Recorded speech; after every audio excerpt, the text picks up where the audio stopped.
तो मूवी की शुरुआत वेस्ट वर्जीनिया के एक घने जंगल से होती है, जहां एक कपल माउंट क्लाइंबिंग कर रहे होते हैं। उनका नाम रिची और हेली होता है। रिची हेली से पहले ऊपर चला जाता है और हेली को भी ऊपर आने को कहता है। सडनली हेली को रिची की आवाज़ नहीं आती। हेली के मुंह पर खून की कुछ बूंदें गिरती है और कोई उसे अपनी तरफ खींचने लगता है। वह जल्दी से अपनी रस्सी काट लेती है और नीचे गिरती है, जहां उसे रिची की लाश दिखती है। वह डर के भागने लगती है, पर कोई मिस्टीरियस सी चीज़ उसे अपने साथ पकड़ के ले जाती है। नेक्स्ट सीन में इसी जगह एक गाड़ी दिखाई जाती है, जिसमें कृष्ण नाम का आदमी अपने इंटरव्यू के लिए दूसरे शहर जा रहा होता है। वह जाम में फंस जाता है, इसलिए वह दूसरे रास्ते से जाने का फैसला करता है।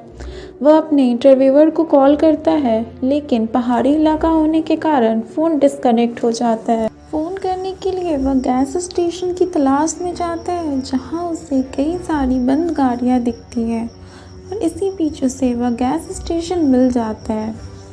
उस गैस स्टेशन का मालिक किसी विचित्र बीमारी का शिकार होता है।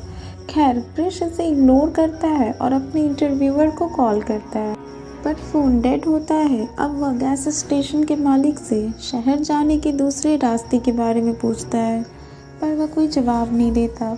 इसी बीच क्रिश की नज़र सामने लगे मैप पर पड़ती है, जिसमें उसे शहर जाने की एक कच्ची सड़क दिखती है, जो घने जंगल से होकर जाती थी। क्रिश अपनी गाड़ी लेकर निकल पड़ता है, जहाँ रास्ते में उसे एक मरे हुए हिरन की लाश दिखती है।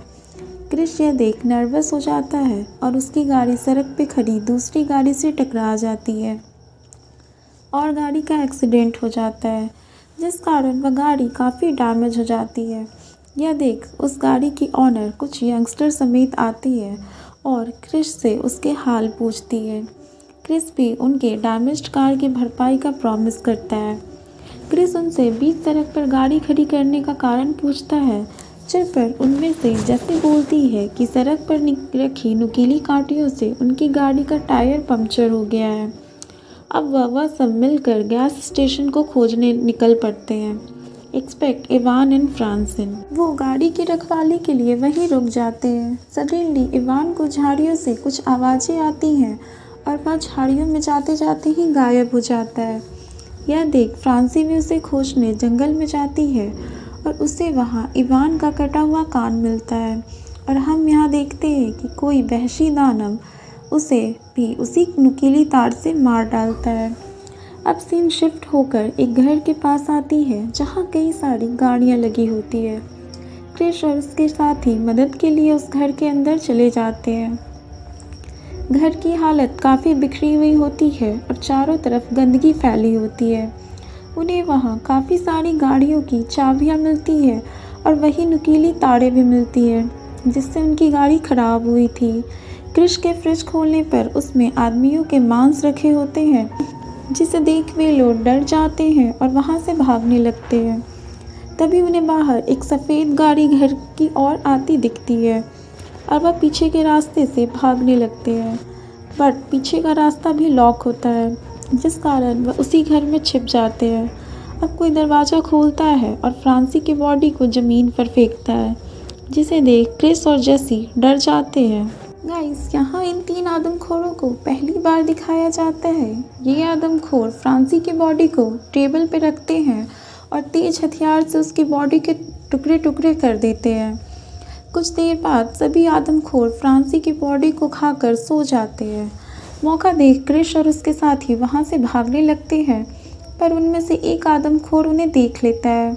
क्रिश और उसके साथी पहाड़ पर चढ़ने लगते हैं, पर वह दरिंदे जाग जाते हैं और उनका पीछा करने लगते हैं। इसी बीच क्रिस इन दरिंदों की ही गाड़ी चुराने का फैसला करता है और उनका ध्यान भटकाने की कोशिश करता है। तभी एक आदमखोर क्रिस के पैरों पर गोली चला देता है। मौका देख स्कॉट गाड़ी में चढ़ने की कोशिश करता है, बट अनलकीली वो भी मारा जाता है। अब जेसी और उसके साथी ट्रक लेकर भाग जाते हैं।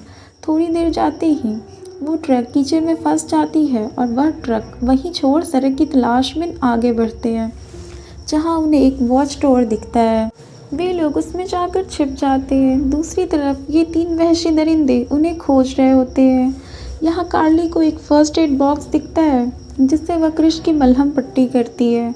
इधर कार्ली को एक पुराना रेडियो मिलता है जिससे वह मदद मांगती है।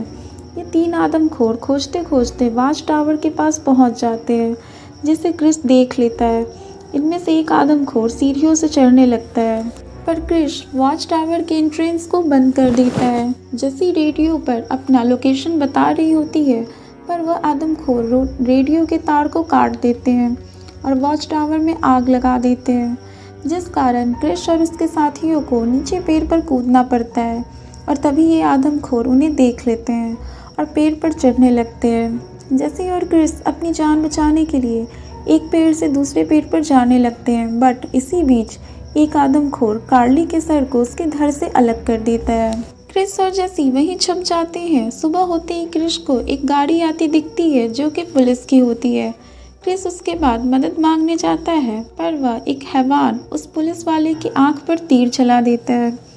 वह हैवान क्रिश को मारने वहां आता है पर क्रिश गाड़ी के नीचे छिप जाता है और वह आदमखोर पुलिस की डेड बॉडी गाड़ी में रखकर चला जाता है। दूसरी तरफ एक आदमखोर जेसी को पकड़कर टेबल पर बांध देता है और उसे मारने लगता है पर उसे बाहर से गाड़ी की आवाज़ आती और तभी क्रिश गाड़ी को उस आदमखोर के ऊपर चला देता है। क्रिश जेसी के हाथ की रस्सी को खोलने लगता है पर वह दूसरा आदमखोर उसे हमला कर देता है। जेसी अपने हाथ की रस्सी खोलकर उस आदमखोर को तीर से मार डालती है। क्रिश और जेसी वहां से बाहर निकल जाते हैं और वहां लगी गाड़ी की मदद से उस घर में आग लगा देते हैं और यही ये मूवी एंड हो जाती है। गाइस, अगर आपको ये मूवी अच्छी लगती है तो प्लीज़ वीडियो को लाइक, कमेंट और शेयर करें और मेरे चैनल को सब्सक्राइब करें। Thank you.